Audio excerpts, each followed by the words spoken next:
எல்லாருக்கும் வணக்கம்.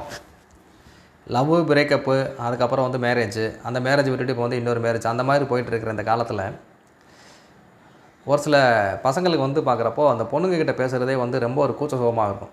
ஓகேங்களா? இப்போ அப்படியே பொண்ணுங்கிட்ட போய் பேசினா கூட வந்து விஸ்க்குன்னு ஓடி வந்துடுவாங்க. இல்லைனா வந்து உளறி உளறி பேசுவாங்க. அவங்க பக்கத்தில் போய் பின்னு பேசுகிறக்கே வந்து அவங்க கையில் வந்து டைப் அடிக்க ஆரம்பிச்சிடும். ரொம்ப பயமாக வந்து ஃபீல் பண்ணுவாங்க. ரொம்ப கூச்சமாக வந்து ஃபீல் பண்ணுவாங்க. ஸோ அப்படிப்பட்ட பசங்களும் வந்து இந்த காலத்தில் இருக்க தான் செய்கிறாங்க.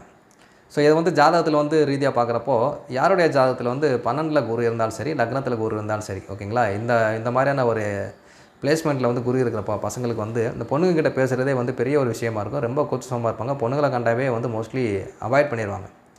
பயங்கரமாக வந்து கூச்சப்படுவாங்க. அவங்ககிட்ட பேசுகிறதுக்கே வந்து பயப்படுவாங்க. பசங்க கூட வந்து பேசுகிறதுக்கு கூட வந்து அந்தளவுக்கு அவங்க வந்து கூச்சப்பட மாட்டாங்க. ஆனால் பொண்ணுங்கன்னு சொன்ன, அதாவது எதிர்பாலினர்னு சொல்லக்கூடிய பொண்ணுங்கக்கிட்ட வந்து பேசுகிறதுக்கு ரொம்ப கூச்சப்படுவாங்க. இதே தான் வந்து பெண்களுக்கும்.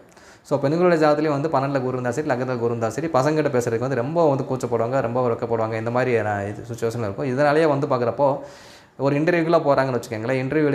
இன்டர்வியூர் வந்து ஒரு லேடியாக இருந்தாங்கன்னா இவங்களால வந்து ப்ராப்பராக பதிலே சொல்ல முடியாது. கான்ஃபிடன்ஸ் சொல்ல முடியாது. அவங்க ஃபேஸை கூட பார்க்க மாட்டாங்க. ரொம்ப கூச்சப்பட்டுக்கிட்டே வந்து இந்த கேரியர்லேயும் வந்து ஒரு சில பிரச்சனைகள் வரதுக்கான வாய்ப்புகள் இருக்குது. ஓகேங்களா? ஸோ அதனால் 12ல் குரு, லக்னத்தில் குரு யாருக்காச்சும் இருந்தால் அவங்க வந்து இந்த மாதிரி கூச்ச சுபாவம் இருந்தால் அது வந்து அவங்க வந்து தயவு செஞ்சு சேஞ்ச் பண்ணிக்கிறது ரொம்ப நல்லது. ஏன்னா சில நேரங்களில் வந்து இதுவே வந்து அவங்களுடைய வேலையிலையோ இல்லைனா வந்து வேறு ஏதாச்சும் விஷயங்கள்லையோ வந்து பிரச்சனைகளை உண்டு பண்ணுறதுக்கான வாய்ப்புகள் நிச்சயமாக இருக்கிறது.